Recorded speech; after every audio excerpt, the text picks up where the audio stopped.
Hello, everyone.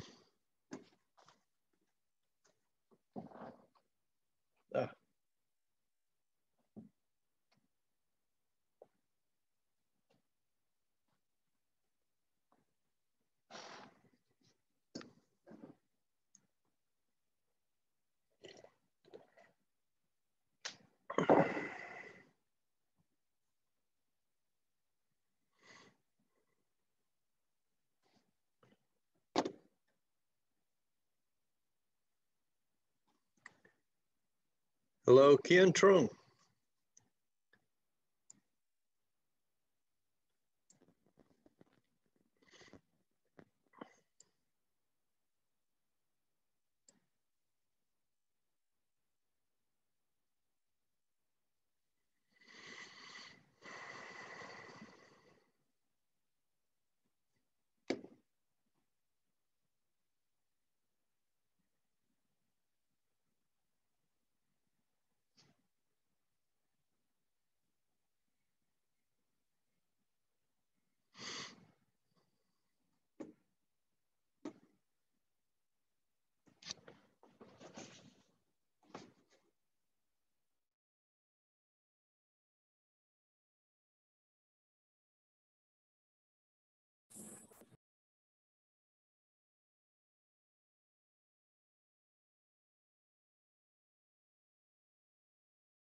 Hi, Lynn.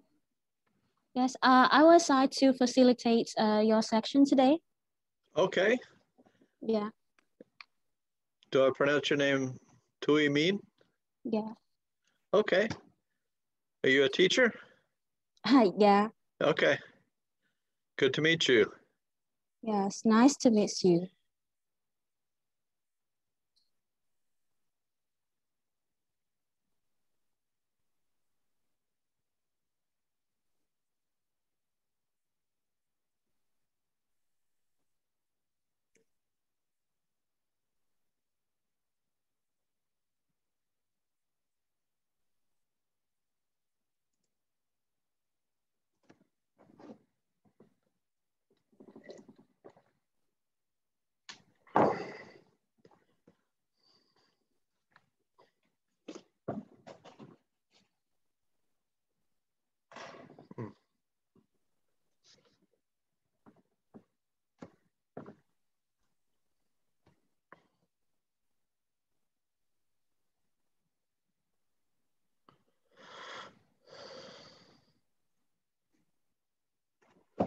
Hello, everyone. Welcome to class. My name is Jack. And for you, it is 7 o'clock at night. For me, it is 8 o'clock in the morning. So for me, it's Monday morning. And today we're going to be talking about techniques for practicing and improving your pronunciation of English. Should be interesting. Okay, just so that you know, we're recording this Zoom meeting. And this, let me see if I can share this.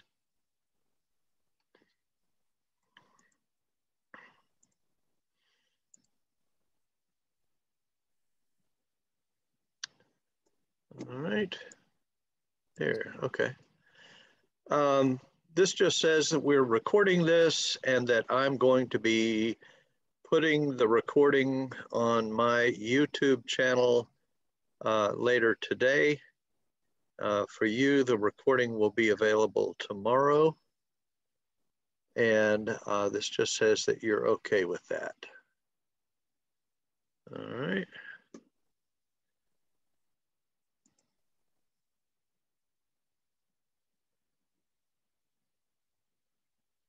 Okay, Tuimin, I don't know what you just told everyone. What did you tell them? Yeah, I told them to change their name so that we can, the real name, yeah, so we can check okay. the attendance later. Yeah. Good idea. Okay, great.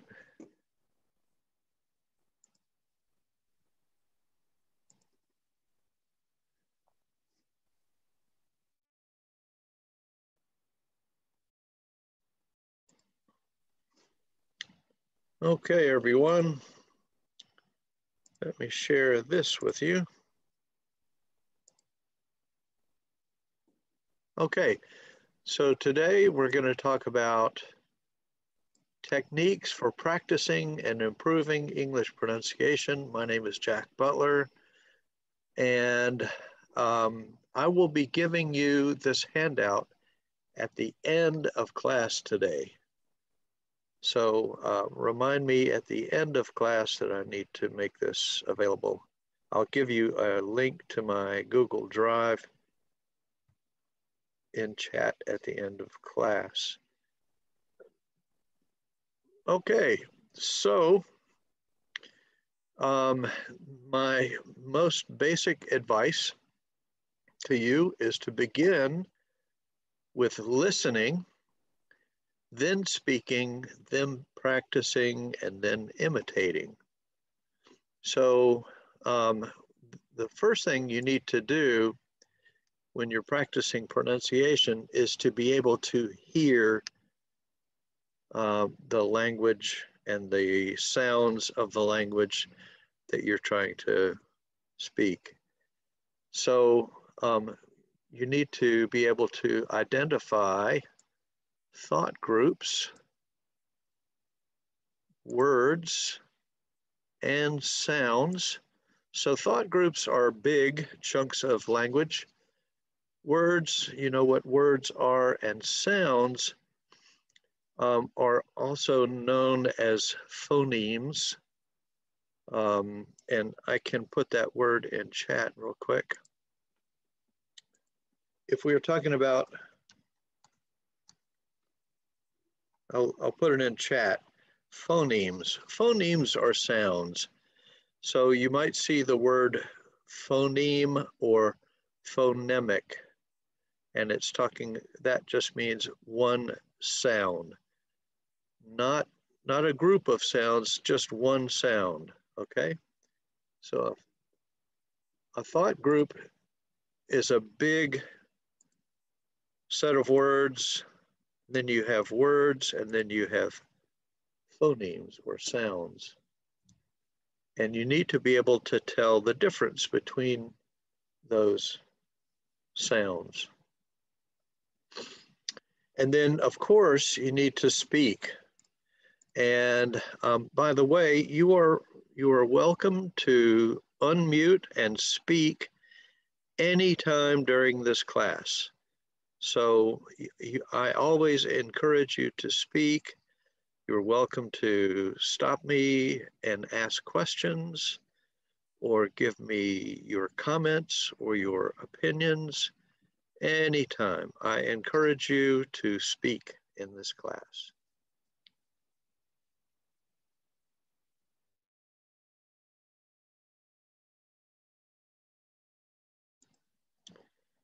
Okay, so in speaking, first you need to learn how to say the sound that you're trying to make. Okay, so if, for example, I'm trying to teach you how to say a simple word like the, I need to show you that to make the first sound, you have to put your tongue between your teeth, and you have to use your vocal cords. You have to use your voice. So it's a voiced sound. So we begin with th, and then the, okay? And is also voiced. Okay, so you have to learn how to say the sound. You need to learn in order to learn that, you need to learn the names of the parts of the mouth. Okay, so you know, I just told you that to make th, you have to put your tongue between your teeth. So those are parts of the mouth that you need to know. But we will look at some other parts as well. You'll need to study the positions and movements of your mouth parts to make those sounds. And you know, English is not an easy language to learn, but you are all very smart and very hardworking. And learning English is a very powerful thing. It will really help you in your life. So even though sometimes it's difficult, um, it's definitely a language that can help you in many parts of your life. Okay, so learn how to describe mouth positions and movements to make a sound.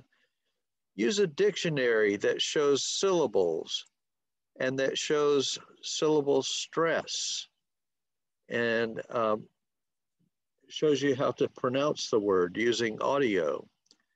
So if the dictionary that you use doesn't do that, you might want to change dictionaries. Okay.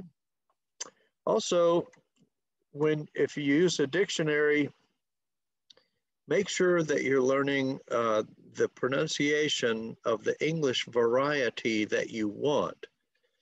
So usually dictionaries give you American pronunciation or British pronunciation. Of course, there are other types of English as well. There's also Australian, but choose, do you want an American pronunciation or a British pronunciation or something else? Okay, then practice. Get feedback from speakers who are fluent in English.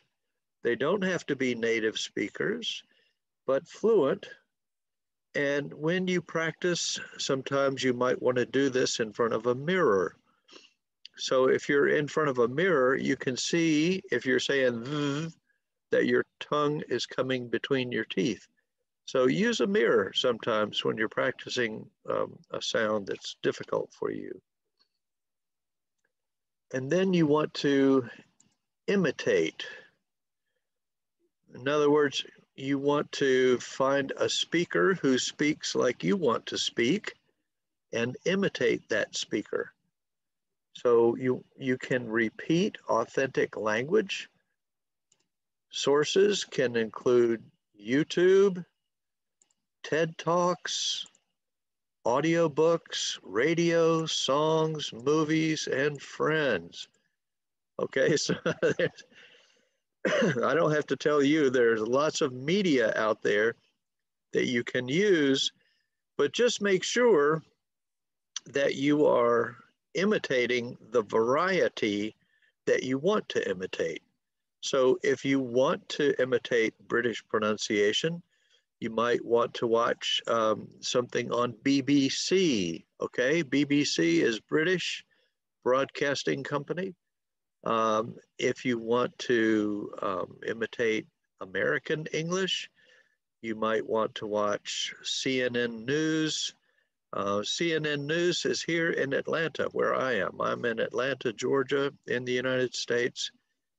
And this is the home of CNN. So CNN speakers are usually American speakers. Okay, so there are plenty of places you can go to find authentic language. Okay, I'm just going to mention this. For students who want to take a professional linguistic approach to learn English, see the reference materials shown in this document. And I'm going to stop sharing for just a minute. And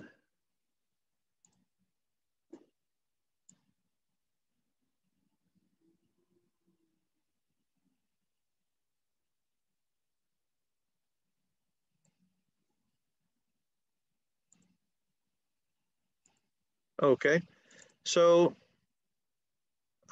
some of you might want to get very serious about the sounds of English.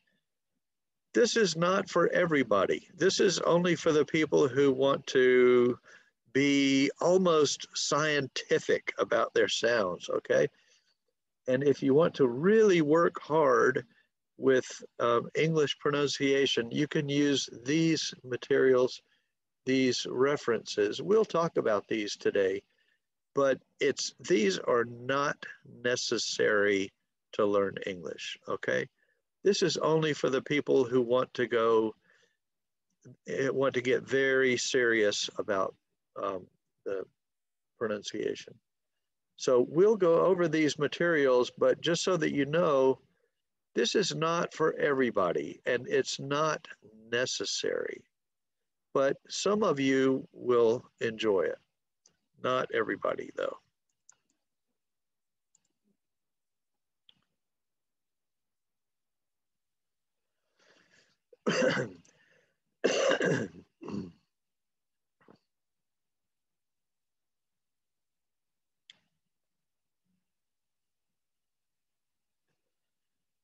Okay.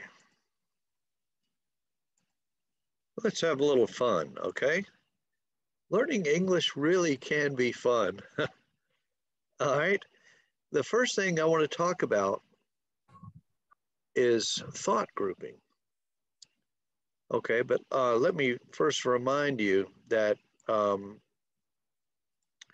first step in improving pronunciation is to listen, learn to hear thoughts, words, and sounds. In addition to using your school's listening lab, consider these activities. Okay, so I'm pretty sure that your school has facilities for you to listen and speak in a laboratory environment, maybe. Okay, I know that you're not in school right now, that you're at home, but I give workshops every Monday and Thursday at this time in Vietnam time, 7 to 9 p.m. So every Monday and Thursday, I give workshops that can help you with your English. Okay, so let's talk about thought grouping. Can somebody read this sentence for me out loud? Will one of you read this sentence for me out loud, please? Unmute and read this for me.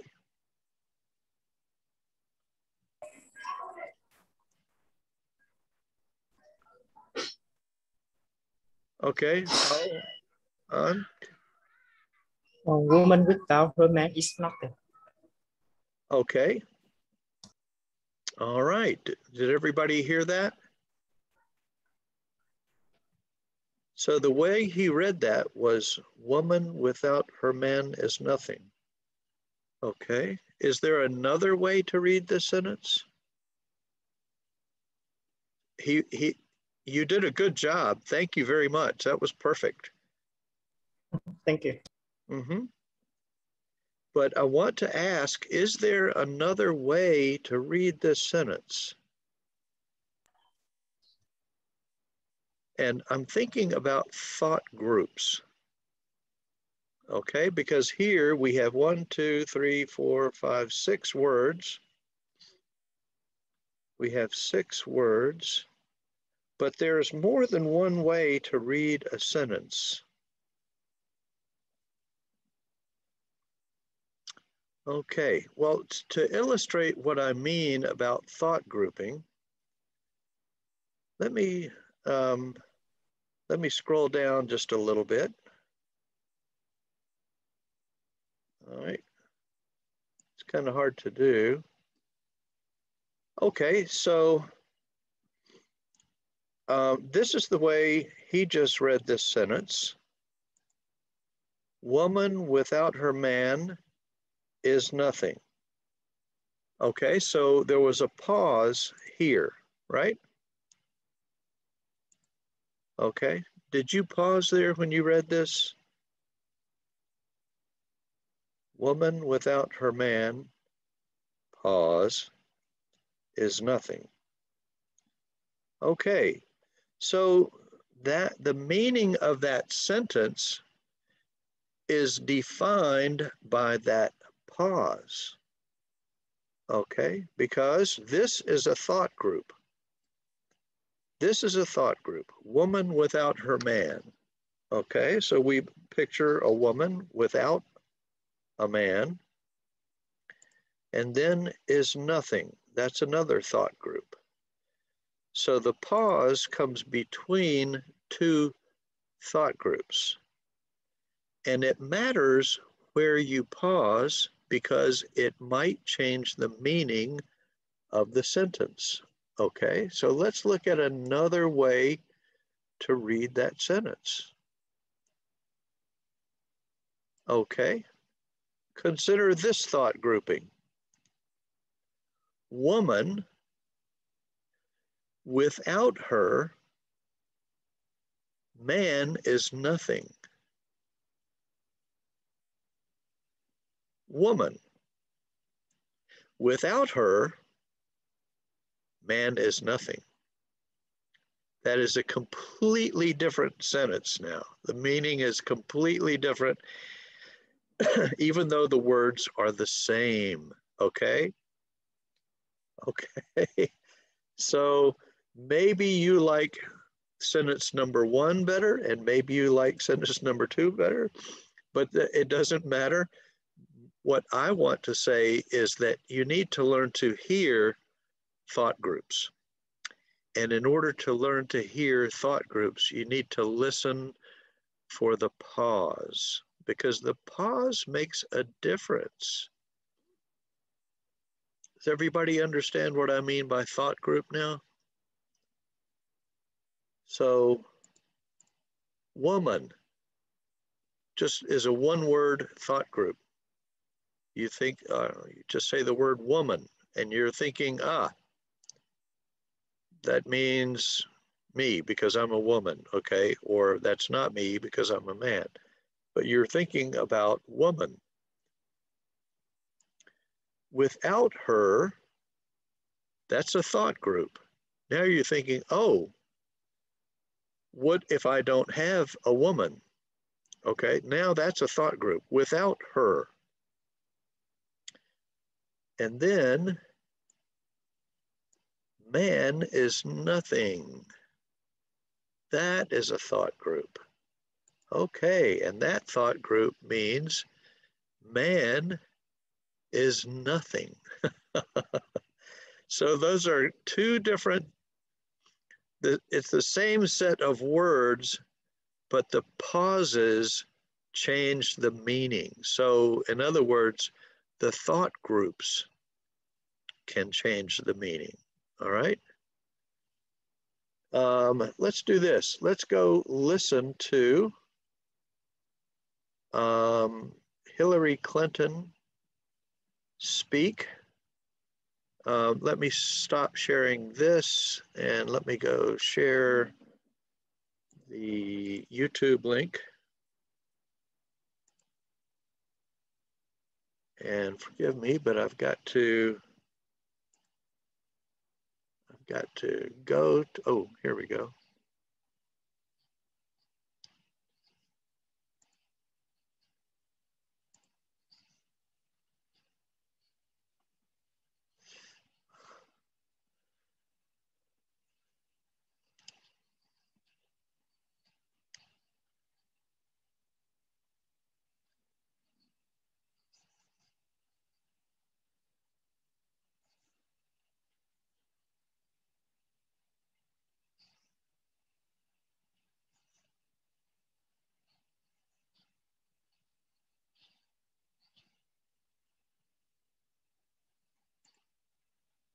Okay.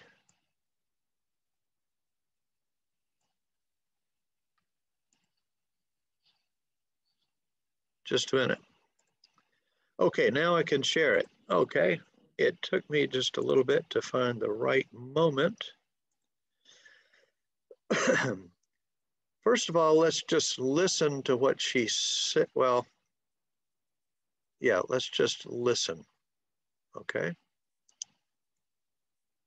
Oh, I forgot to, okay. Now I gotta click share. And the vision we hold for our country.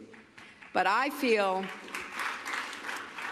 pride and gratitude for this wonderful campaign that we built together. This vast, diverse, creative, unruly, energized campaign.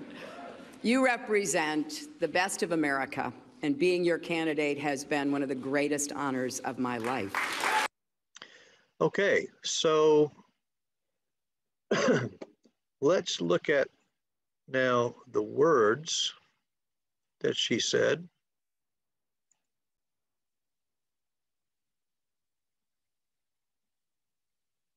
I will share the word file at the end of class, okay? Whoever you are, I don't know who you are because your name is iPhone. But I will share the handout at the end of class. I'll be glad to. Okay, and now let me go get the Word document. Close that.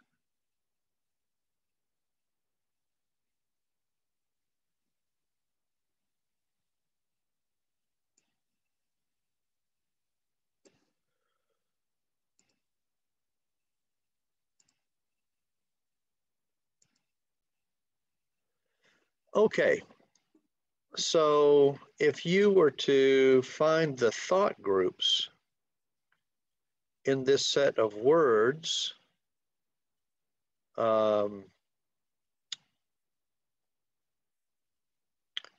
if you were to put those hash marks in, where she pauses, then you would see the thought groups or groups of thought. Okay, so this is the written part of what she says. Let's go back and listen again and determine where the thought groups are. Wait a minute, first of all, I've got to get it right to the place where she,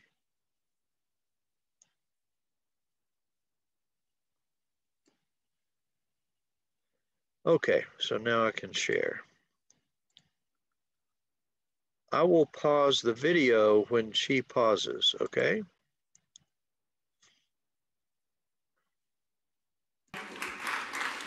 I feel pride and gratitude. And gratitude. Okay, so that's where she pauses. And it makes a difference where you pause. It helps people to focus on thought groups. For this wonderful campaign that we built together. Okay, so a thought group can be big, like that one, or it could be just one or two words. This vast. And now she's going to pause between words. Vast. Diverse, creative, okay, diverse, creative. Unruly, energized campaign. Okay, unruly, energized campaign. So she used, actually, you could say she paused after every word, but she really didn't. She kind of grouped some words together. You represent the best. Okay, you represent. That gives you a chance to think about what she's saying. You represent the best of America, and being your candidate has been one of the greatest honors of my life. Okay, so that was a big thought group at the end there. So when you are listening to people speak, you might want to, Like if you're watching a video and if you can pause the video, think about thought groups and pausing between thoughts. Because if you can start with big chunks of English, a thought group, it can help you to focus on the big picture of language, okay? Then we can talk about, thought groups, words, sounds, okay? So that's kind of like having the big picture. Now let me go back and share the Word document. Just a minute. I've got to get it to the right place.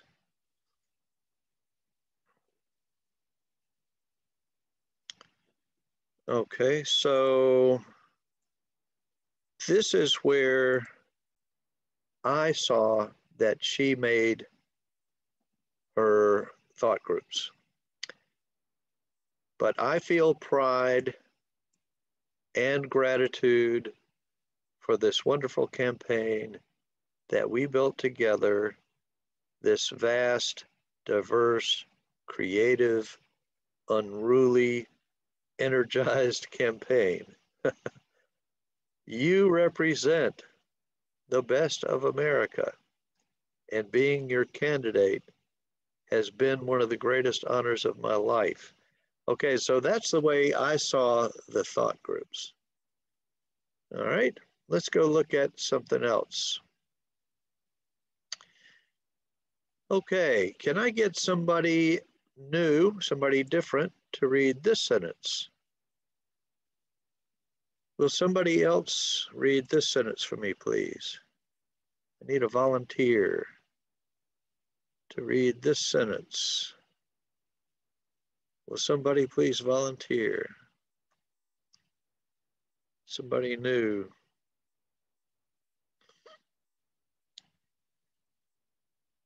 Who will volunteer? Please?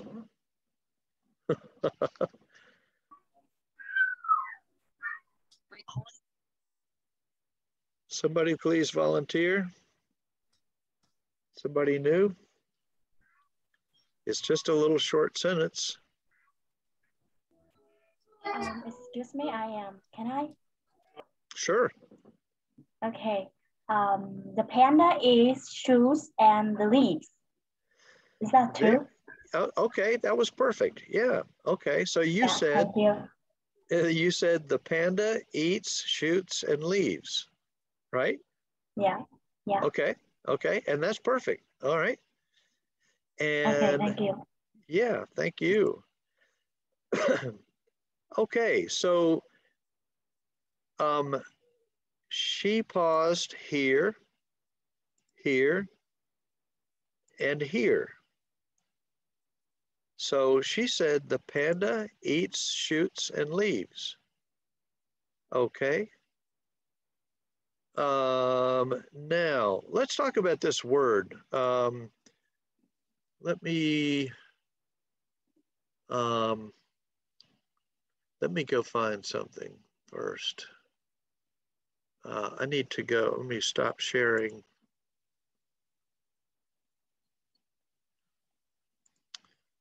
Okay, does everybody know the word shoot?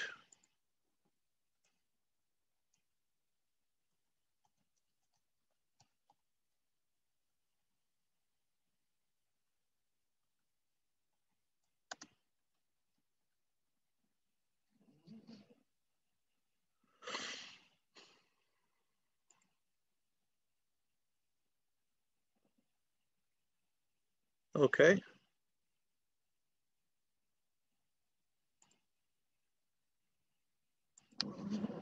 I'll put it in chat.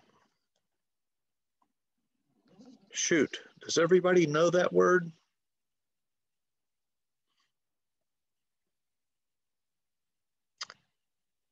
Okay, well, that word has more than one meaning.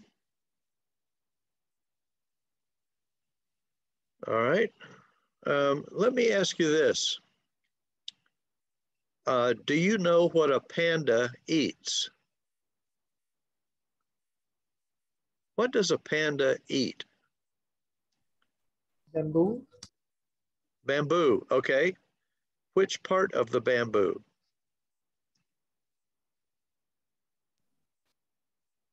Which part of the bamboo? Maybe bamboo shoot. Okay, maybe eats the bamboo shoot, and what other part?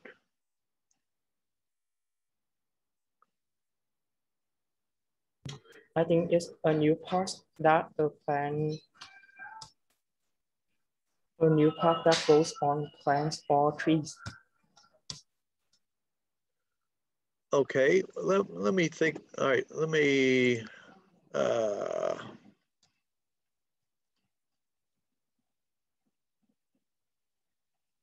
hold on just a minute.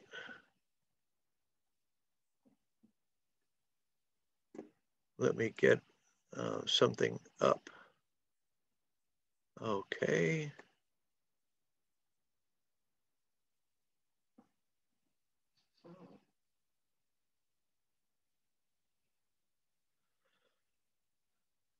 First of all, let's look at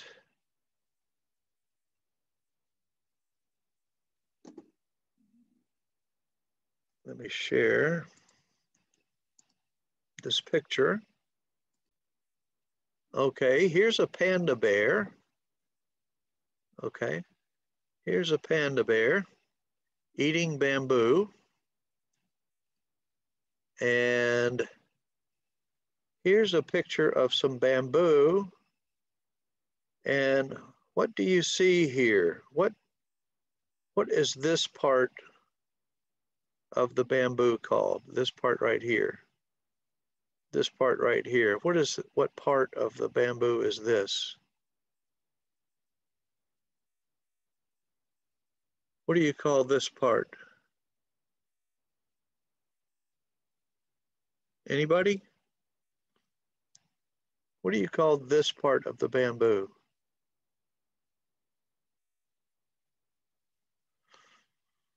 What do you call this part of the bamboo?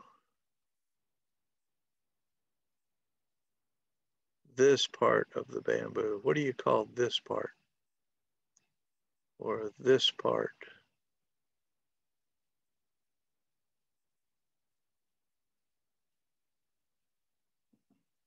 Okay, here's some bamboo. What is this part right here? What is this part? Somebody, what do you call this?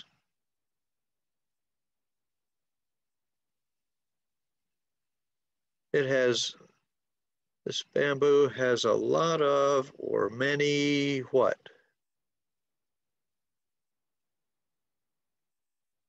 What is this part of the tree? Come on, you guys know this. What is this part called? Maybe branch. What is it called? Branch. I couldn't quite hear that. Here's one leaf, but there are many. What's the plural of leaf? Anybody know? One leaf, but two.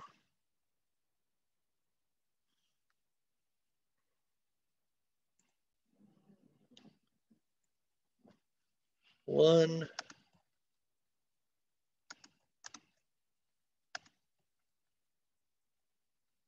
Okay, I'll put it in chat. Everybody look in chat. Yes, you got it. Okay. Thank you, Boy Tai Mai. Okay, leaves. Okay. So now let's go back to our sentence.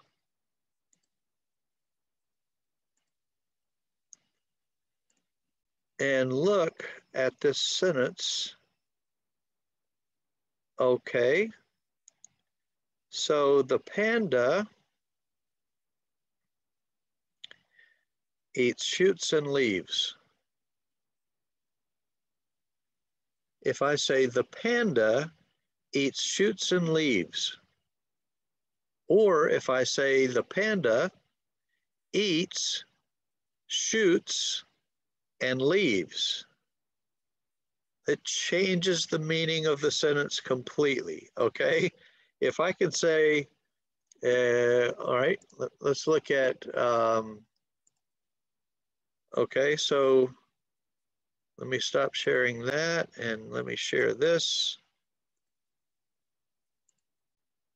Okay, if we talk about bamboo shoots, these are bamboo shoots. This is a noun, it's a thing.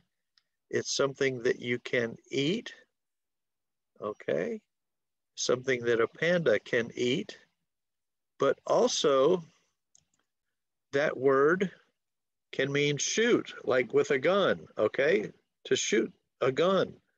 So do we mean like bamboo shoot or gun shoot? How does that sentence make sense?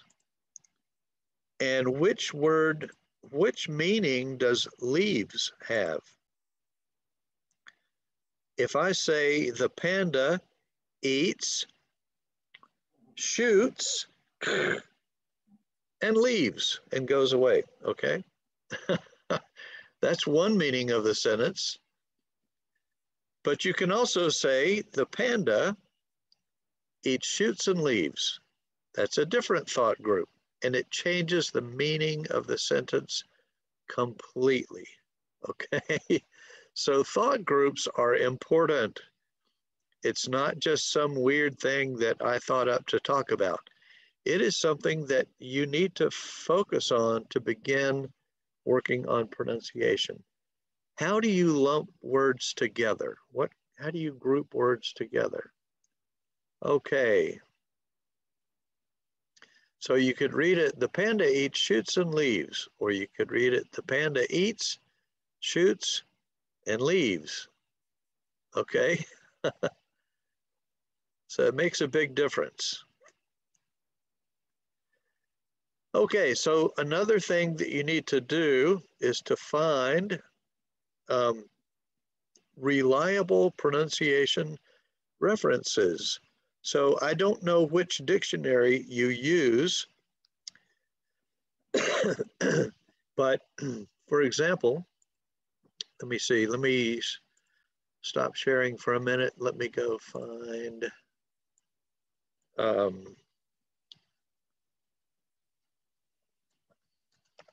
whoops.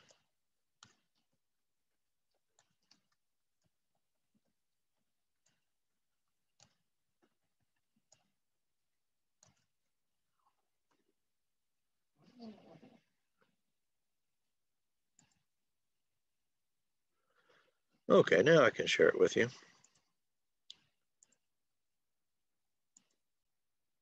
Okay, so if I just Googled this and I Googled pronunciation hippopotamus.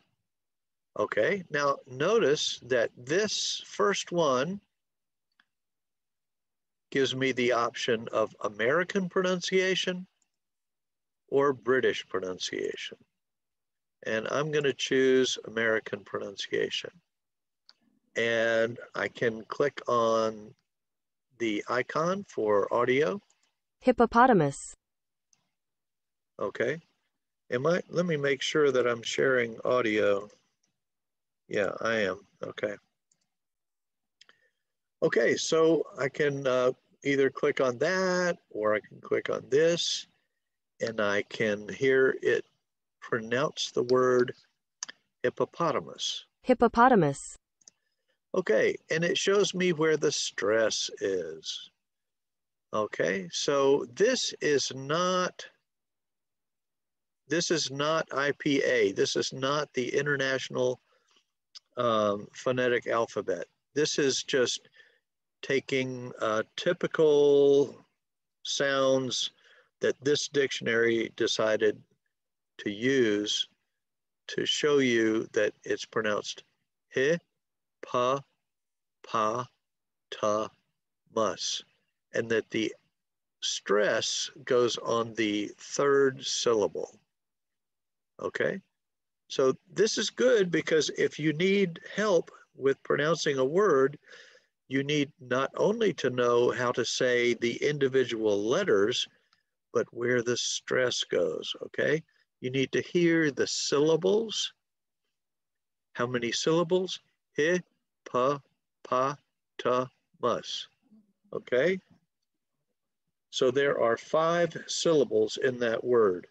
Hi, pa, ta, mus. But the stress comes on hippopotamus, okay? So the accent goes on the third syllable, hippopotamus, okay? And this is a way that you can focus on a word and how to pronounce a word and where to put the stress in the word, okay? English is very different from Vietnamese. English words have many syllables. This word has 5 syllables. Okay, so that's very different from Vietnamese. So if you're learning English, you need to know how to say the word and where to put the stress in the word, okay? Which syllable gets the stress? Notice that this also lets you play it slow. Hippopotamus. Hippopotamus. Okay, so this is interesting. And this is just my first Google result for pronunciation hippopotamus, okay? And this lets you practice. I guess you can use your mic and practice. Hippopotamus. Okay, so anyway, that's one way that you can find out how to pronounce a word. Let me go back to the handout. Now, when I talk about IPA, I'm talking about the International Phonetic Alphabet. And we will get to that in just a little bit. But right now, I'm just going to tell you, we will talk about IPA later today. It stands for International Phonetic Alphabet. And this is the IPA way of showing you the pronunciation of the word, okay?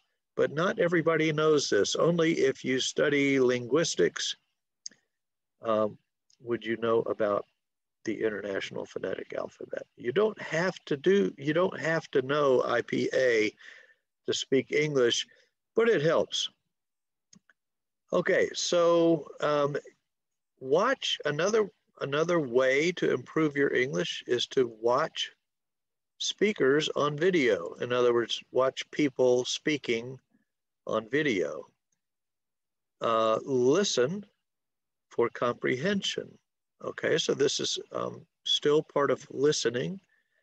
For practice, you can use pause and play and repeat what the speaker says.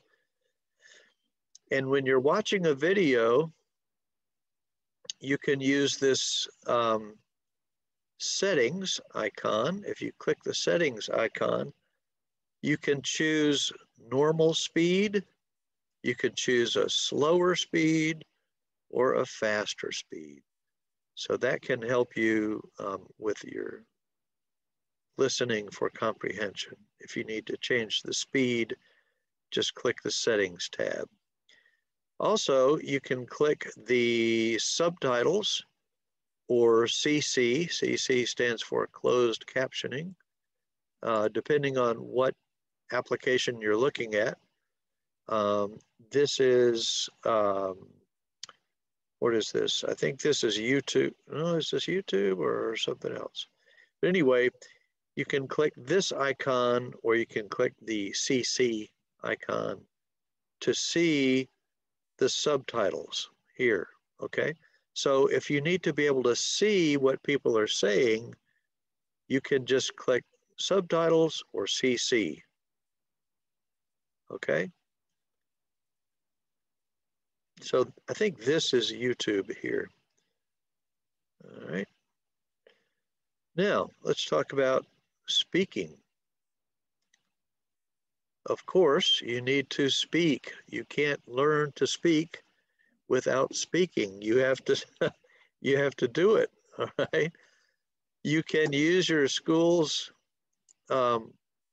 facilities to practice.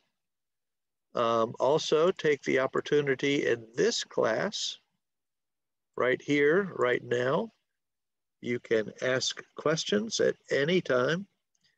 You can make comments at any time. And you can give your opinion at any time.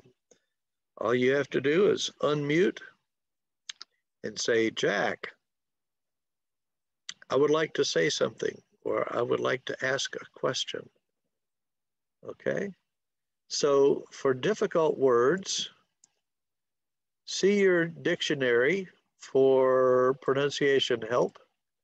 Find video or audio where someone speaks the word and imitate them.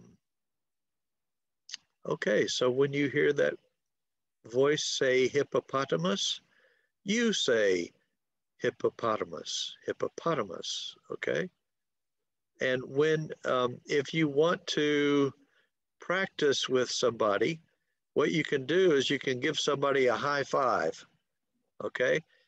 If you say the word hippopotamus and you want to show where the stress is with your friend, you can say hippopotamus. And when you give them a high five where the stress goes on the word, hippopotamus, hippopotamus, hippopotamus, okay? And or you could, if you're by yourself, you could clap when you get the stress. You could go hippopotamus, okay? Hippopotamus. And that helps you to remember because you're doing something when you're putting the stress on the word. When you do this, hippopotamus, it helps your brain have another way to remember where the stress goes on the word. Okay? Work with a teacher or with a friend to get feedback and help. Okay. Now I want to talk about three things. Accentedness, okay? Talking about accent. Then I want to talk about comprehensibility and intelligibility. Okay, these are three qualities that that judge how good you are pronouncing your English. Okay, excuse me. So I used to teach German, and when I would go to Germany,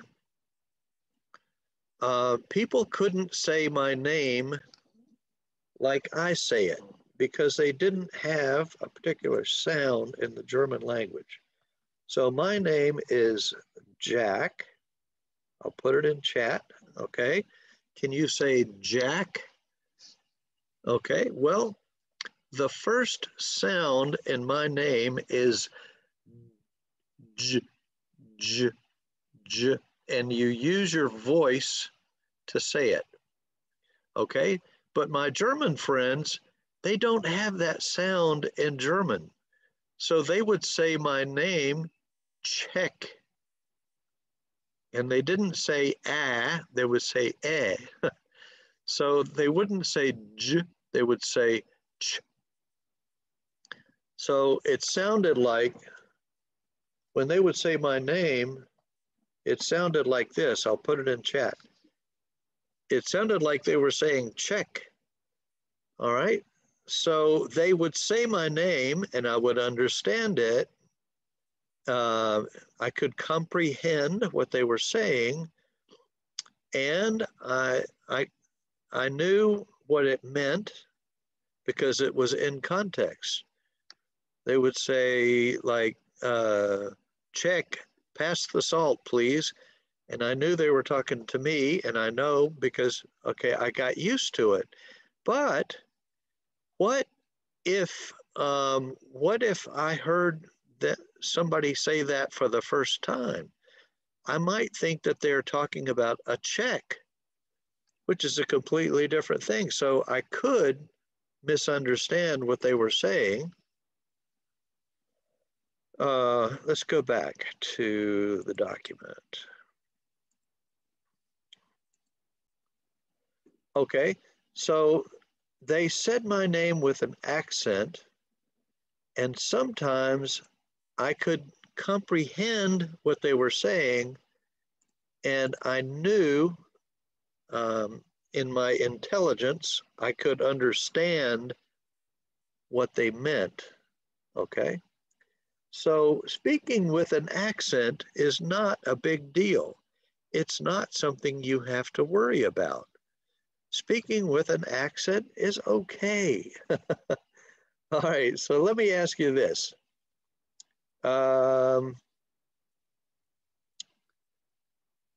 Okay, let me talk about this. All right, speaking with an accent is okay. Sometimes it's even desirable, like actors in a movie, okay? So I encourage you, do not fear accentedness. It's okay to speak with an accent. But I need to be able to comprehend and understand what you're saying. Let me give you an example. If in a conversation, a friend of mine says, how's your mother? Okay, I might comprehend him asking about my mother. Okay, so I might comprehend that, but I might misunderstand him. Maybe he's asking about my motor. Maybe I had a problem with my motorcycle, okay? And he wanted to know, how is my motor? So do I comprehend mother or do I comprehend motor? And do I think he's asking about my mother or my motor?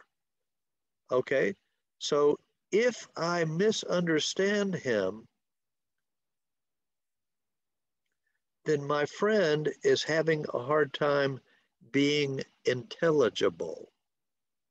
So if you say something to me in English and I go, I'm sorry, I didn't understand, that then you're having a problem with being intelligible, and that is a problem. Okay? If you have an accent, not a big problem. But if you're not intelligible, then that is a problem. That means I can't understand you and I can't communicate with you because you need to work on your pronunciation, okay? So there's a big difference between speaking with an accent and being intelligible or unintelligible. Okay, so let me just tell you this. You do not have to be a native speaker of English to teach effectively. You do not. So if some of you want to be English teachers, that's fine. You'll be a great English teacher, I'm sure. Look at this. 80% of all English teachers in the world are non-native speakers of English. 80%. That's a lot, okay?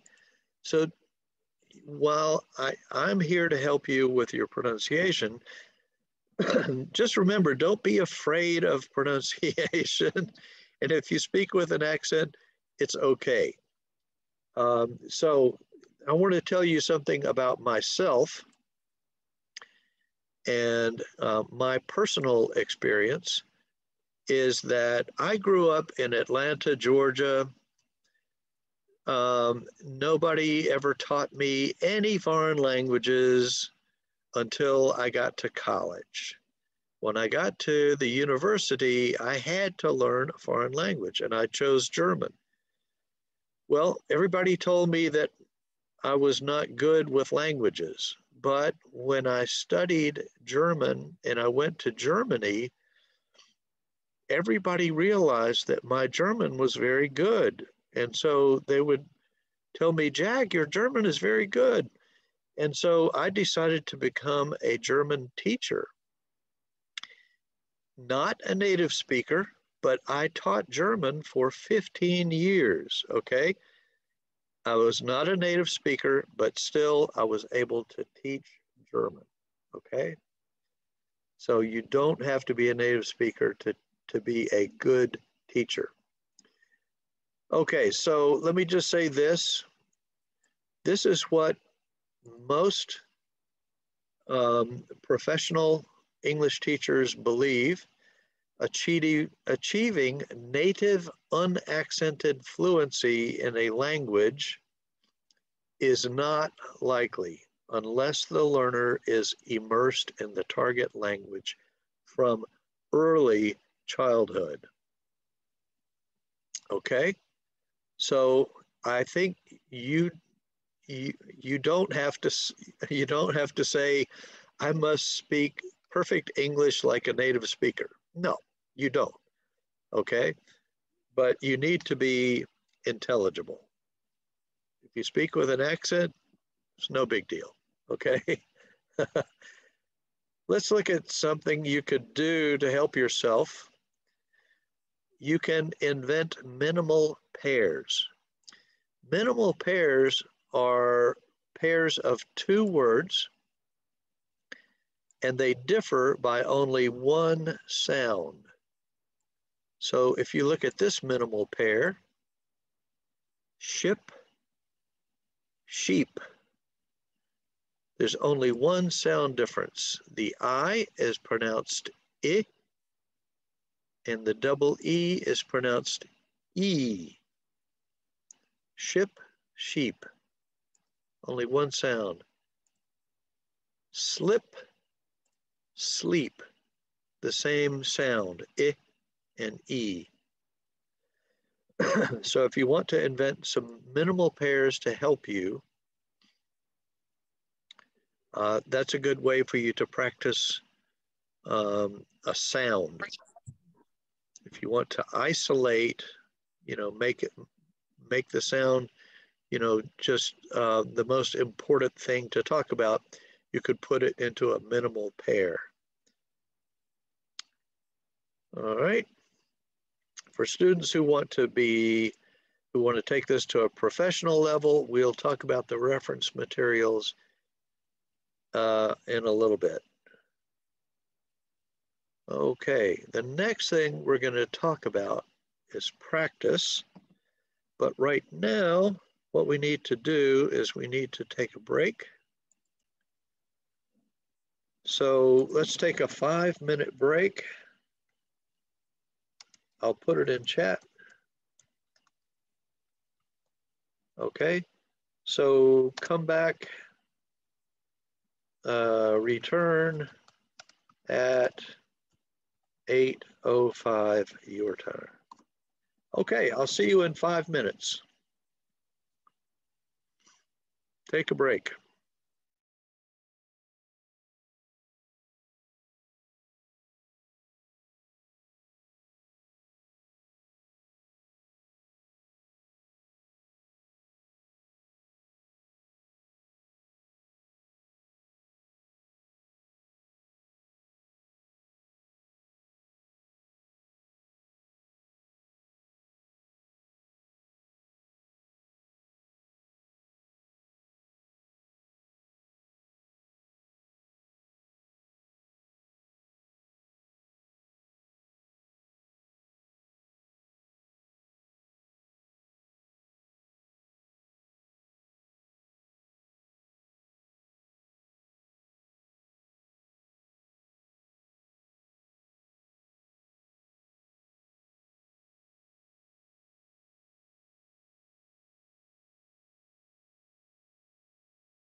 Okay, everyone, let's get back together, please.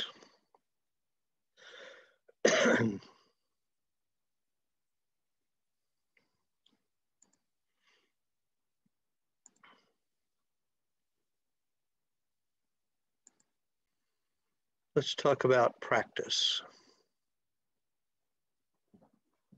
Okay. Let's talk about practice.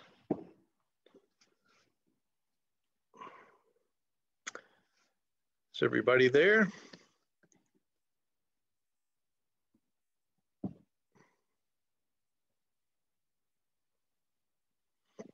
It would be wonderful if you turn your cameras on, but if you don't, it's okay.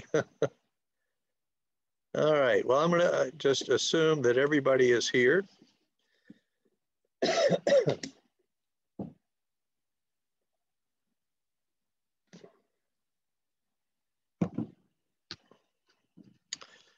Okay, so let's look at this first sentence here.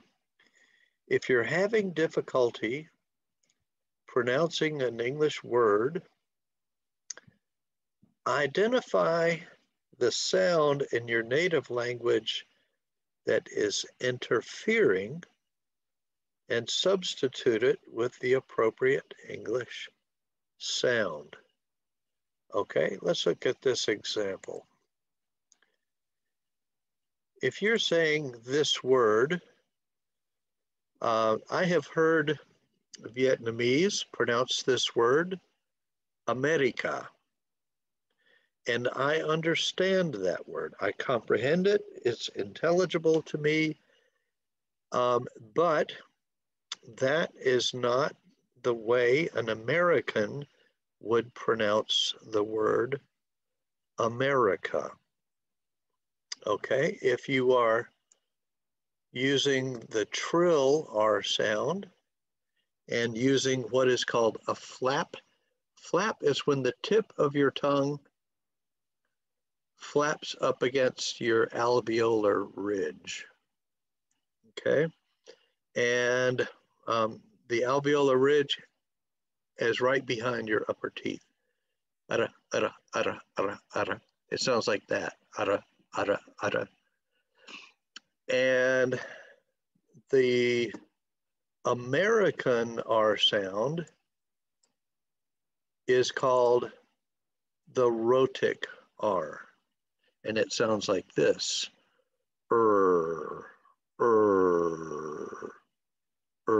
It's in the back of the mouth.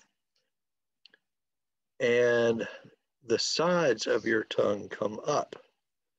So if you want to learn how to say a rhotic American R sound,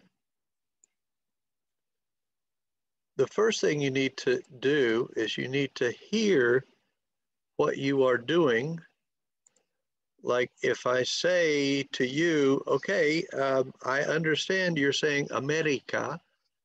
I understand that, but if you want to learn the American R sound, you need to unlearn the flap and learn the rhotic. And then you need to practice the rhotic. So the first thing you need to do is learn how to say okay? You need to be able to hear it first, and then you need to be able to speak it. Okay? So then think about, are you making that same mistake in other words? Okay, if I say the word terrible, that's the same mistake in a different word. And I will say, okay, if you want to use an American rhotic R, you would say terrible. Okay, by the way, that R sound, you can hold the R sound, terrible. You can't hold the flap sound. You can only make it very briefly, terrible. Okay. So while I can still understand that, If you want to learn the American R sound, then isolate the sound and then work on it by itself. Okay.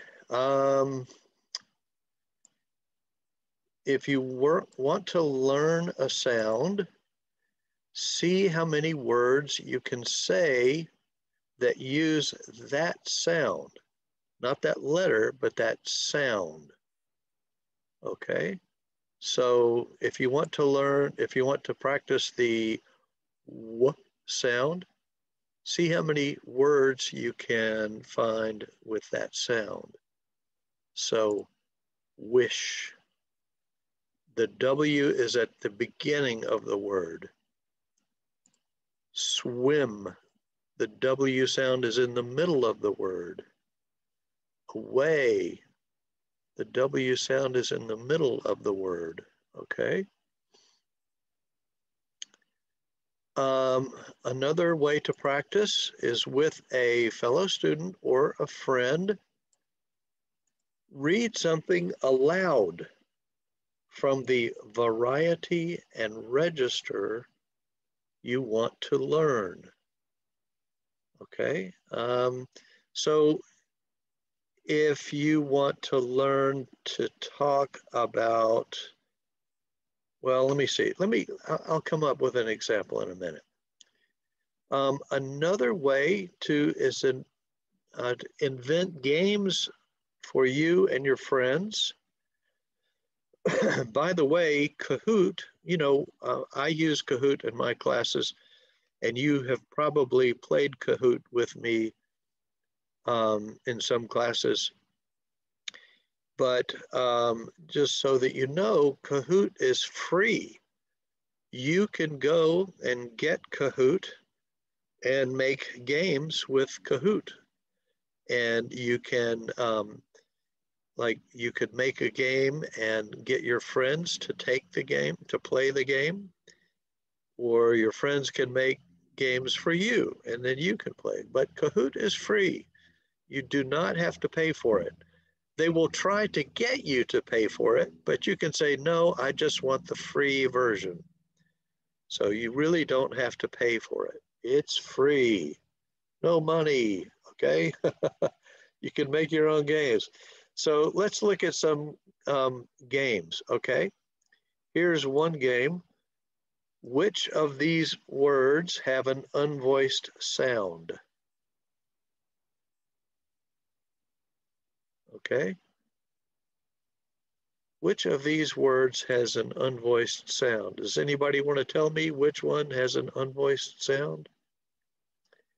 Go, dog, pet, rug. Anybody want to tell me? You want me to, it looks like maybe somebody's putting it in chat. Yes, when, you're right. Okay, you're right. Pet is the word with an unvoiced sound. So you can make a game out of that. That's good. By the way, this is a speaking class, so you don't have to put it in chat. You can just unmute and speak. Okay. I love it when you speak. Okay. Which word does not have the same syllables and stress as the others? Delivery, maternity, university, continuous. Which one has a different syllables and stress? Delivery, okay, maternity, university, continuous. Okay, well, it would be the one that's a little different is university because it has stress on the third syllable, not the second.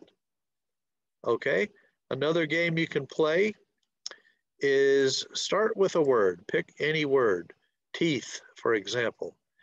And the next student has to has to say a word with the sound at the last sound in teeth, which is, okay, and then you have to invent, oh, I'm not sharing the screen, I'm sorry. I'm real bad about that, thank you. Thank you, thank you, thank you. I apologize. Okay. All right. Thank you for reminding me. Okay, so if you want to play a game, take a word like teeth and take the last sound in teeth, and the next person has to begin a word with the th sound. So the next person might say thing.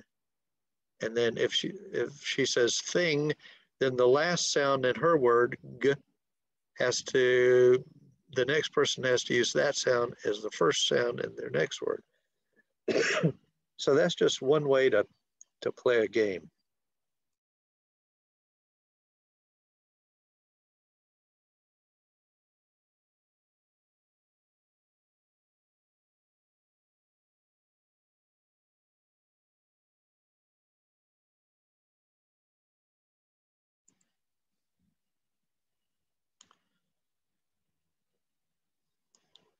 All right.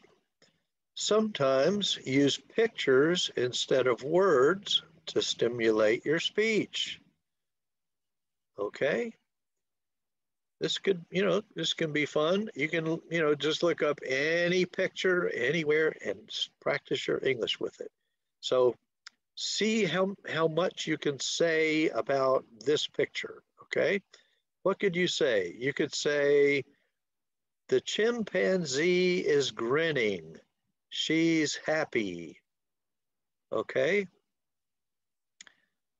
There's lots of good English pronunciation in that sentence. The chimpanzee is grinning. She's happy. Okay, if you were to talk about this picture, you could say, the lemon is yellow and sour. I like lemons a lot. Okay. So just use pictures.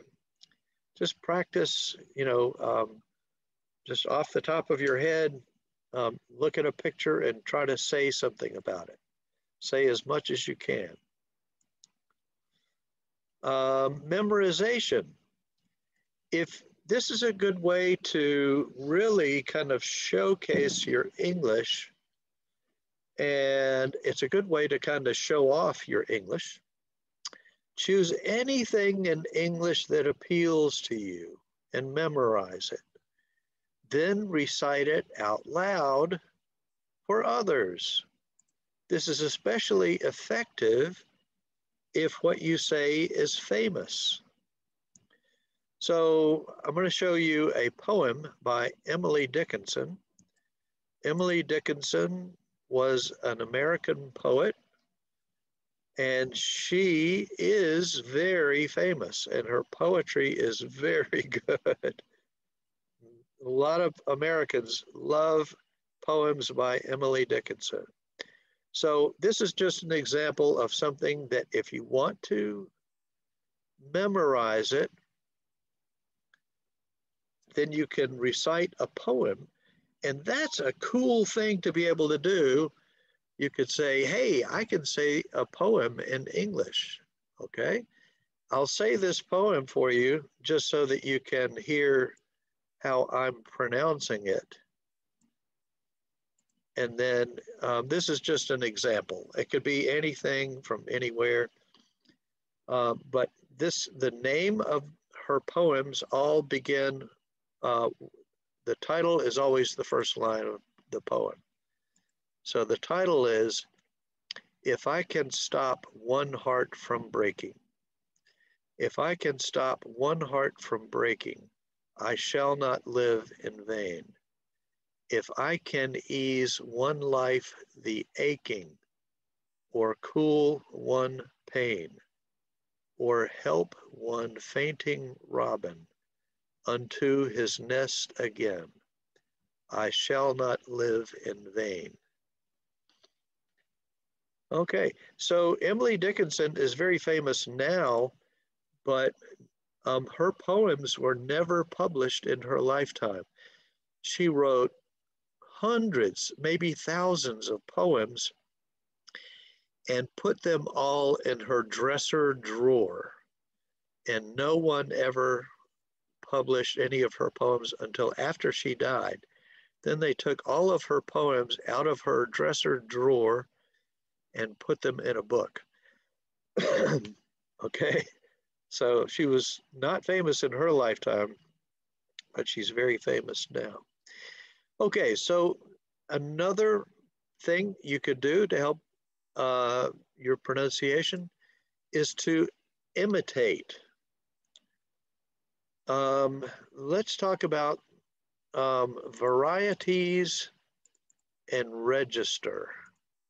Okay, there are many different varieties of English.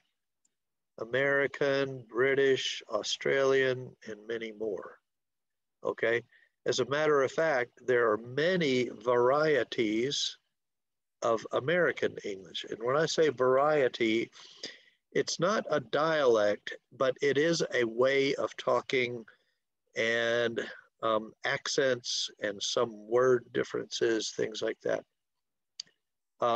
For example, in American English, we watch TV.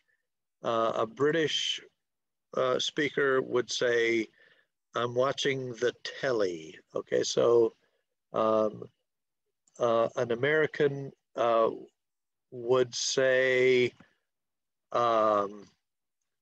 car, and a Brit might say car. Okay, so these are different varieties of English. But also there are different registers of English. So when we talk about registers of English, we're talking about what you're talking about, okay? Do you want to talk about academics? Do you want to talk business English? Do you want to talk medicine? Do you want to talk pop culture? These are different registers of English, okay? And they don't always go together. All right? So if you're going to imitate somebody, think about who it is you want to imitate. What variety of English do you want to imitate? Like you don't have to speak only one variety of English, but you should probably pick one that is most important to you, okay? So the other day, one of the students asked me, what should I learn, British English or American English? And I said, well, it's kind of like you're choosing that like you choose the clothes you wear. It depends on where you're going and what you want to do, okay? If you're going to New York City and you want to do, you want to be a business person, then you definitely want to learn American English. If you're going to London and you want to, be a business person in London, then you want to learn British English. What's more important to you, okay? If you want to be a tour guide in Vietnam, do you see more American English speakers, or do you see more British English speakers? Or do you want to, try to do both? But probably you should pick one that is most important to you. Okay, so find speakers, people who speak, using those on media that are available to you, like YouTube and the radio. Imitate those speakers and analyze ways to identify that variety and register. I apologize, I forgot to put my phone on vibrate. Okay, so let's look at some examples. Let's look at this short video of Michael Pollan.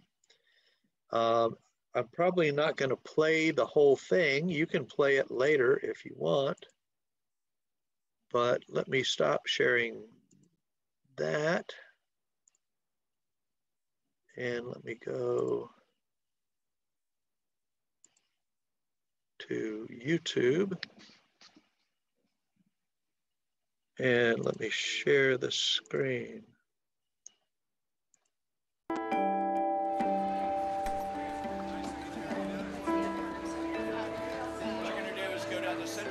So whenever I give a talk, I explain the choice we're facing.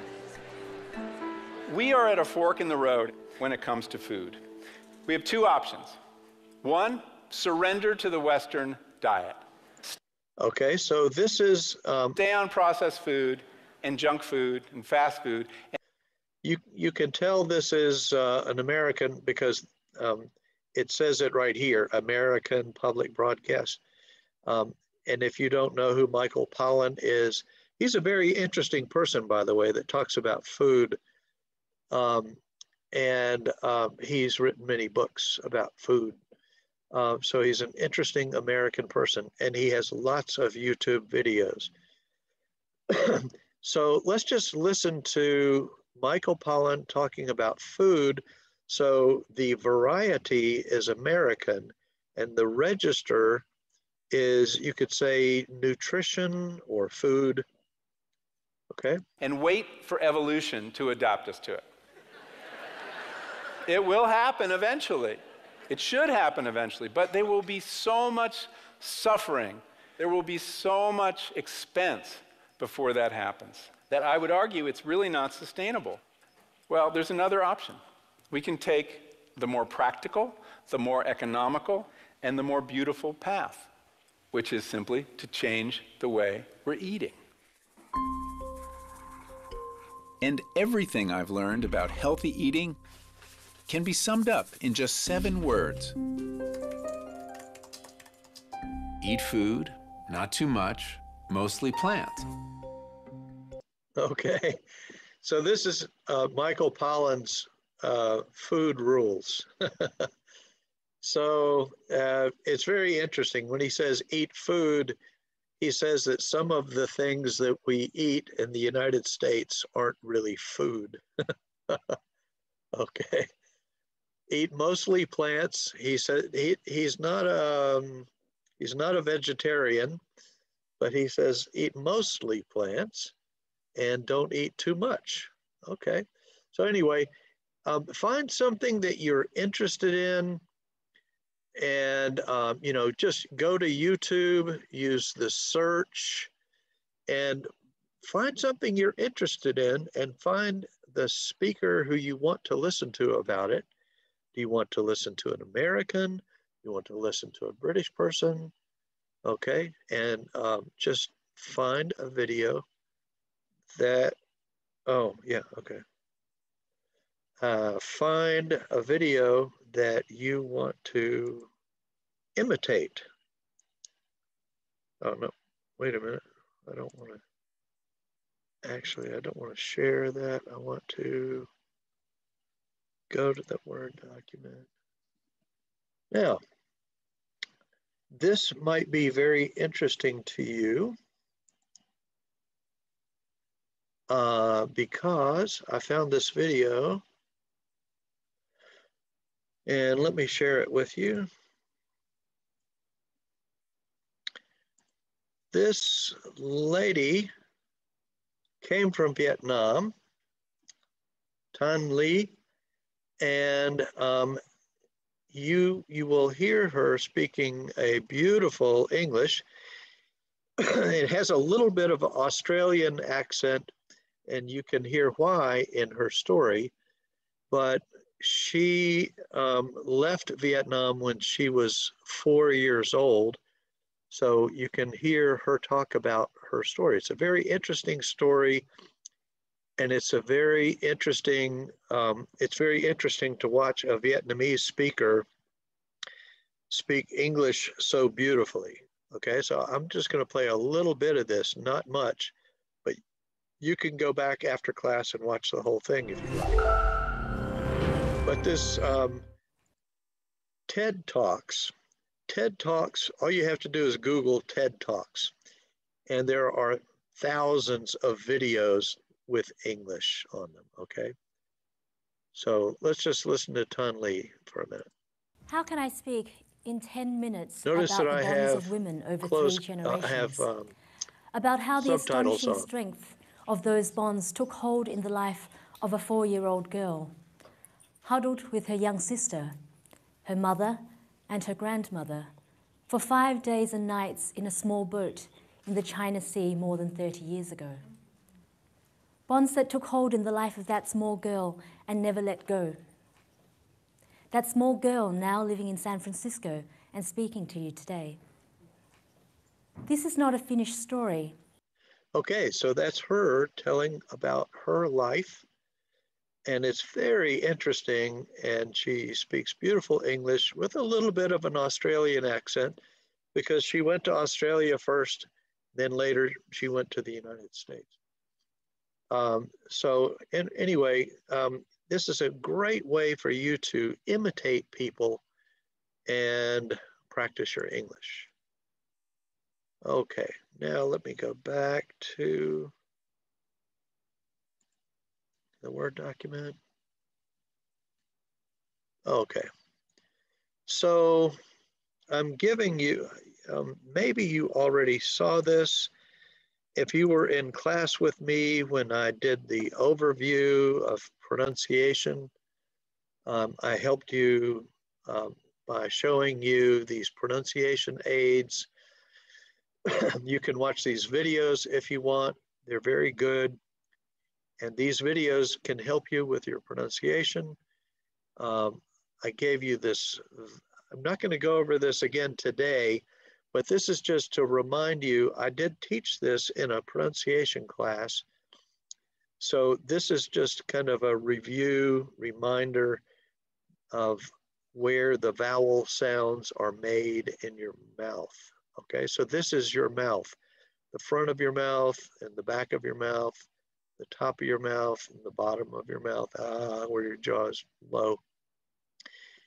And I gave you this. This is just my notes from when I was getting my master's degree. I made these notes for myself to kind of help me remember how to talk about sounds in English.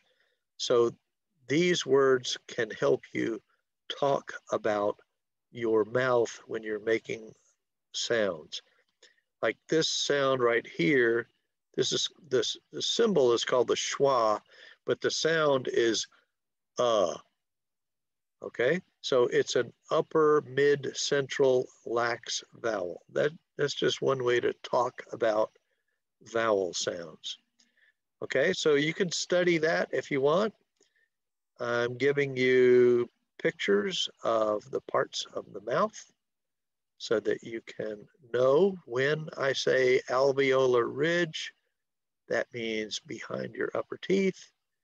When I talk about your hard palate, I mean the roof of your mouth here. When I talk about soft palate, that's in the back of your mouth. Okay. So oral cavity just means your mouth. All right. So here's more pronunciation aids. These are how to pronounce diphthongs.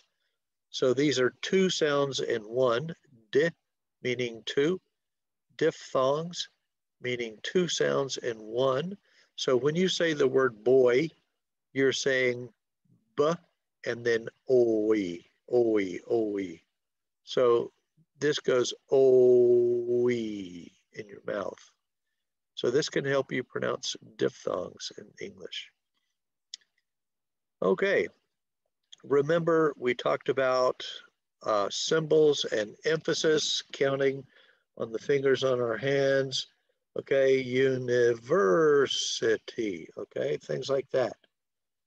All right, so this can help you with syllables and emphasis. All right, I'm not going to go over those again today. I just wanted to remind you that those are things you can use. Now I want to talk about something that some of you will like and some of you might not.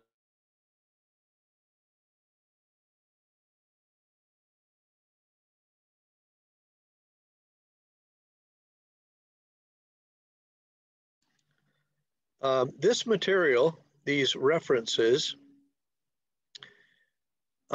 is only if you want to get very serious about linguistics. So it is not necessary for you to know this material to speak English, okay? But if you want to get very serious about English sounds, then you can use these references. I'm not going to talk about everything that's in these references, but I do want to point out some things about them. Okay, so if we are talking about consonants, okay, not the vowels, but the consonants, this list of consonants, okay, the vowels are down here, but this list of consonants, the sounds go from, okay, more to least obstruction. Okay, so let me just start with the letter, or with the sound P. Okay, in order to say P, I have to put my lips together and stop the air from coming out, and then let the air come out. So when I say P, I begin by going,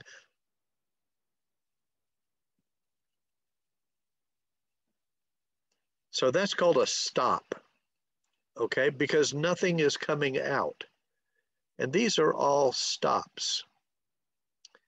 P, t, k, b, d, g.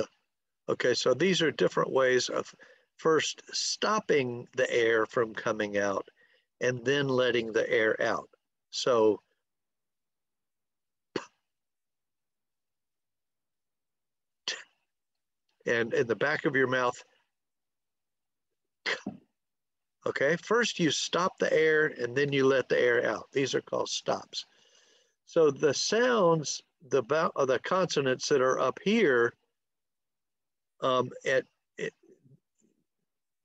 okay, when we talk about obstruction, it means stopping. Okay, when you are driving your car and you see a stop sign, you have to stop. Or if you are driving your car and all of a sudden a tree falls in the road in front of your car, that tree is an obstruction.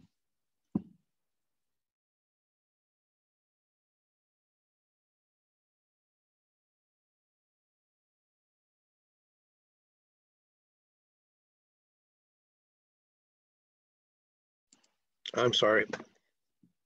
I start coughing when I talk too much. Okay, so these sounds up here are obstructions. The sounds at the bottom of the list have no obstructions. So when you want to say this sound, w, w, w, you're not stopping the air from coming out. You're just rounding your lips and going, woo. So you're not stopping the sound. At the top of the list, the p sound, you're putting your lips together and you're stopping the sound. At the bottom of the list, when you say woo, there's no stopping the sound. And in between, you're making sounds that don't stop the sound, but restrict the sound. Okay, so when we say this sound, for example, zzz, you're not stopping the sound, but you're going zzz, you're putting your tongue in the middle of your mouth and blowing air over it. So it's not like you're completely opening your mouth. You're restricting it a little bit and you're sticking your tongue out and going zzz. So you can see that zzz is in between a stop, like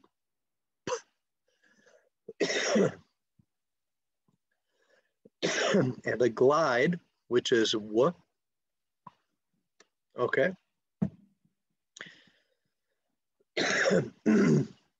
Excuse me. So if you want to very carefully look at the sounds of English, this is a very good reference so that you can look at the letter and you can look at a sample word that not letter, but sound. So these are all sounds, not letters, but sounds. Okay, so the symbol is this, okay, for the P sound. Here's a word with the P sound in it, spit, okay. Here's the transcription of how to pronounce the word, and here's more examples. So any sound that you pick, you can look at examples of that sound and you can see how to pronounce it, okay? So this is using the IPA or the International Phonetic Alphabet, which I'll talk about in just one second. But anyway, IPA is a method for showing sounds in writing, okay? So this is the IPA, well, it might not be IPA, but it is one way of showing the pronunciation of the P sound. So if a sound is giving you a problem, okay, so let's say that you have a problem pronouncing this sound. Let's say that it's hard for you to say thick, okay? And it comes out, I know some of you Vietnamese speakers say this word tick, but that is a completely different word in English, okay?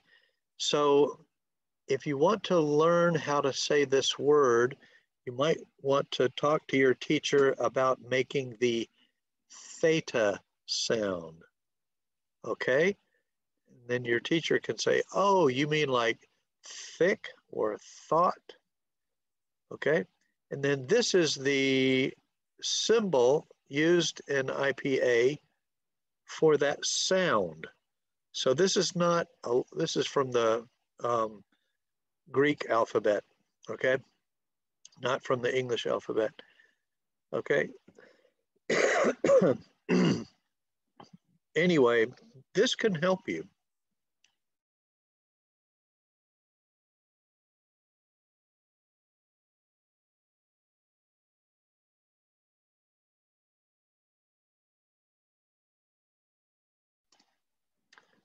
All right, so I'm not going to make all these sounds, but this is something that you can work with to help talk about pronunciation of English, okay? Also, you can learn what these words mean. You can just look them up. By the way, Wikipedia is very helpful when it comes to linguistics. So I know Wikipedia is not always the best reference, but for linguistics, it's a very good source of information. Okay, you can learn to talk about stops, aspirated stops, affricates, fricatives, nasals, syllabic nasals, liquids. Here's the flap sound. Remember we were talking about America? This is the utter. So in English, we do use that flap sound, but not for America. We say America, but this is the sound. In English, you could say butter, butter, butter, butter, utter, utter, utter. That's the flap R. Okay, writer. All right. Syllabic liquids and glides like wha. Okay. So let me see, let me go. All right, here are the vowel sounds. This is another way to look at vowel sounds. So the IPA, you can go and read about the International Phonetic Alphabet if you follow this link. This is if you Okay, so you do not have to study this to learn English, but if you want to, it's helpful. It can help you. For some people, they say, no, that's too much.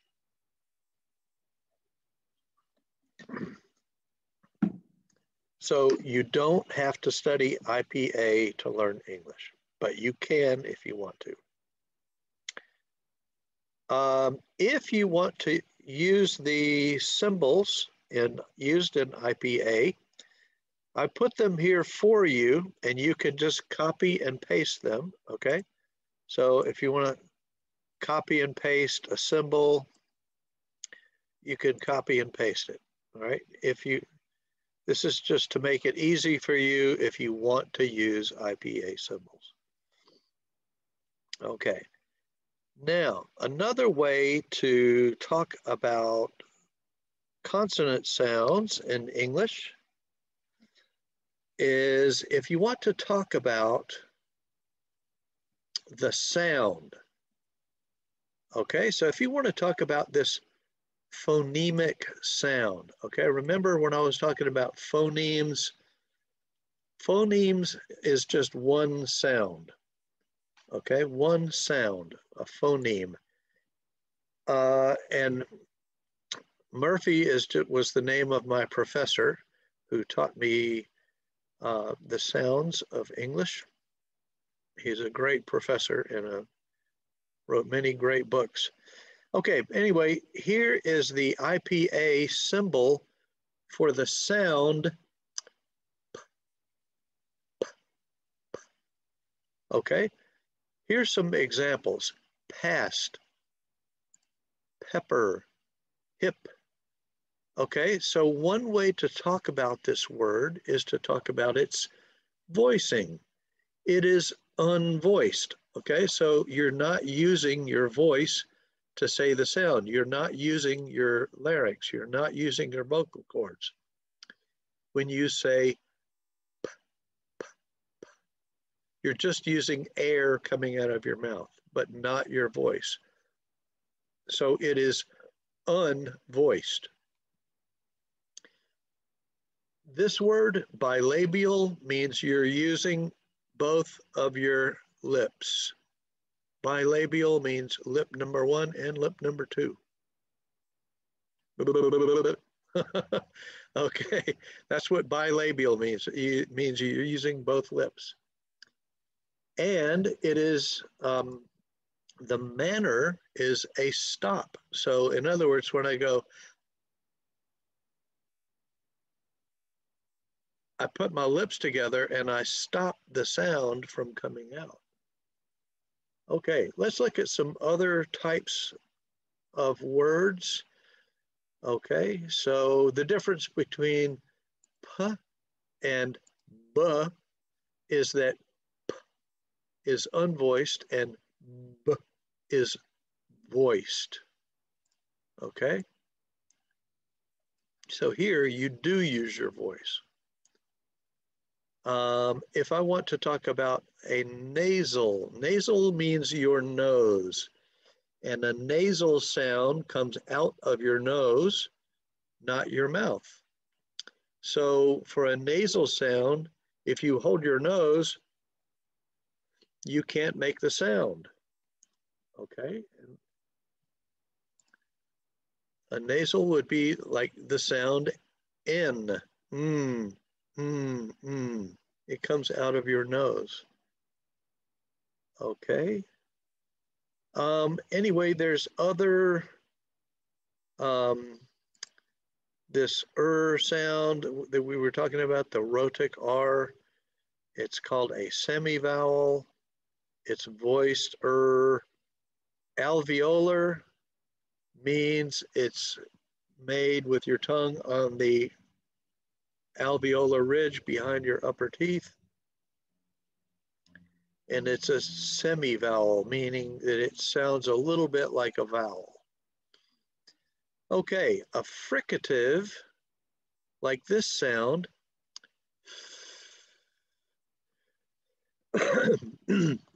this means that your mouth you have air coming out of your mouth, but you're giving it some friction. So when you want to say the sound, you have to put your teeth on your lower lip, but still let the air out. So you're not stopping the air, you're just giving it some friction. That's why it's called a fricative. Okay, this word is sibilant, sibilant. And it includes this sound, for example, s. So it is unvoiced, s, and it is alveolar, s, meaning the tip of my tongue is on the alveolar ridge, and it's called a sibilant. An affricate is, for example, this sound. This sound is ch, ch, ch, like chip, chip, okay? And then this sound, all right? This is the sound that you use to say my name, okay? J, j, j. So you have to have that. It sounds a little bit like a D and a Z. So j, j, j. And it's, notice that it's voiced. Alveopalatal, meaning the tip of your tongue, is a little bit behind the alveolar ridge onto your hard palate. Okay, and then this sound, L, is called a lateral, because the sound kind of goes this way. Okay, so I think, yes, okay. Now I would like to take your questions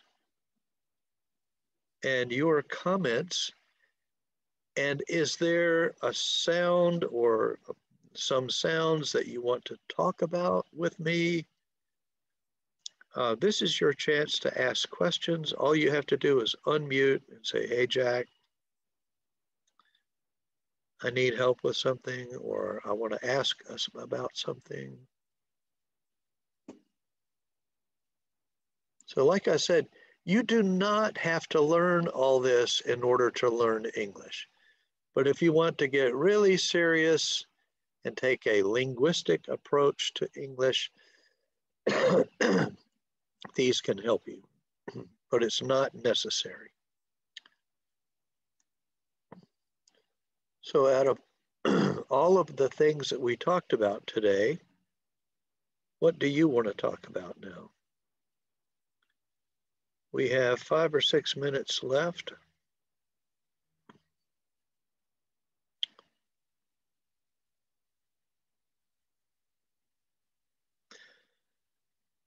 By the way, I know English is difficult, and I can explain why English is difficult. I'm going to do a workshop on the early history of English, and I'll explain why English is so crazy. But just remember, English is very powerful, okay? It can help you. Wherever you go, there's a lot of people in this world who speak English. Questions, comments? What would you like to talk about?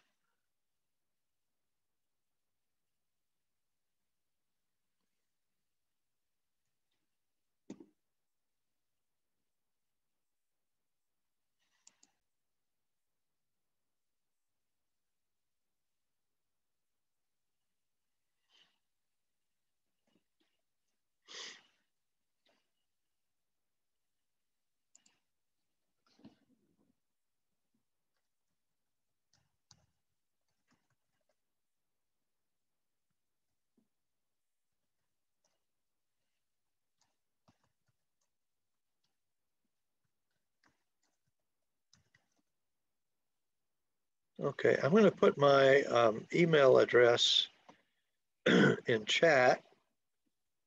If you have any questions or comments, you can write me at that address, or you can ask your questions now. All you have to do is unmute and speak.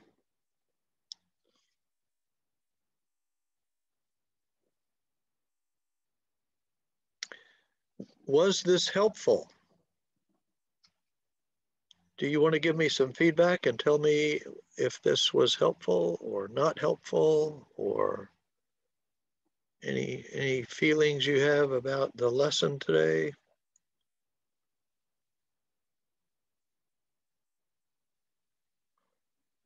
It's always helpful to teachers if students will, give them some feedback and they tell me what was helpful, what was not helpful, how would you make it better? Is there anything that I should have talked about that I didn't?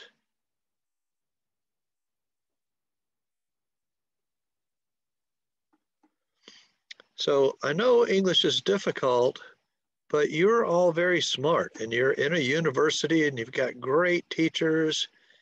And, from what I've heard, your English is very good. So remember, have the courage of kids. Kids are good at learning language when they're young. Kids are good at learning to play musical instruments when they're young. Why? Because they are not afraid to make mistakes, okay? So when you're learning a language, you have to have courage and don't be afraid. Don't be afraid to make mistakes. You're gonna make mistakes. It's okay. All right. If you were to try to teach me Vietnamese, you would probably die laughing because my pronunciation of Vietnamese is not very good at all. I'm trying to learn, but I'm gonna try. And if you want to teach me, like just how to pronounce your name so that I'll say your name correctly. I'm willing to learn. I'm willing to make mistakes. Making mistakes is not a problem, but you gotta have courage. You gotta be brave, like a child. A child, if a child says a word wrong, you say, oh, one way to correct someone's mistake, a technique is, I'll put it in chat, it's called recast. So if you say to me, Jack, I like America, I would say, oh, you like America? And then I might put the emphasis on the okay? Notice that when you recast, you don't say, you said that word wrong. No. So when you are mean like that, and some language teachers are mean, and they'll say, you said that wrong. You need to learn how to say that word. Okay. No, that's not the way I teach. And that's not the way you're going to teach either. So, excuse me. I've been talking way too much today. So one way to help somebody is just to recast the word. It means just to say the word again, focusing on the sound that you want them to improve. I like America, Jack. Oh, you like America? Okay. Okay, anybody, any questions? It's 9 o'clock. Time to say goodbye. Maybe for now we haven't thought of a question yet, but like we will email you later.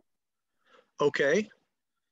All right, and then the recording of this will be on my YouTube channel tomorrow for you. Yeah, thanks a lot. Okay, well, it's time to say goodbye. Goodbye, everybody. It's been an honor and a pleasure to work with you. Thank you very much. Yeah, thanks a lot. Thanks for sharing. Goodbye. Goodbye. All right, goodbye, everybody.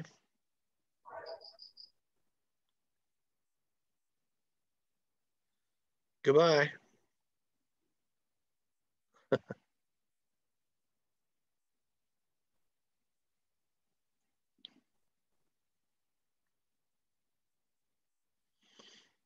Thanks, everybody.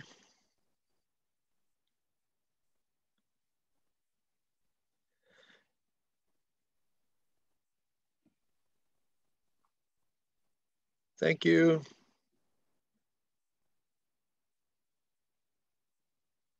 Okay, I'm going to end the class now. Thank you. Goodbye.